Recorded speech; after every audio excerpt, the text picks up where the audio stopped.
afternoon guys, this is Boss Dick at kasama ko ang aking fishmaker na meron ho kaming gagawing project. So sa araw na to, kailangan natin gumawa ng kama.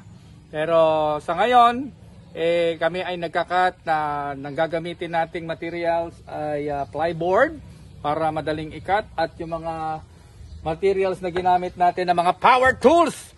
Kung sino man dyan ang pwede mag-sponsor ng power tools, ay bigay nyo lang kami. Kasama ko ang aking fishmaker na taga-putol. At dyan lang kayo at tignan nyo kung gaano kami matatapos. Siguro matatapos namin to ng mga 1 taon ang pagkabit ng kama. Okay? Nood lang kayo guys. Dyan lang kayo. Dito lang kami.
Hi guys!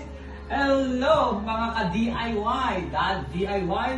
Ito na po yung natapos namin kama na aming ginawa at nagawan din namin siya ng ating upholstery kasunod ng pinulang.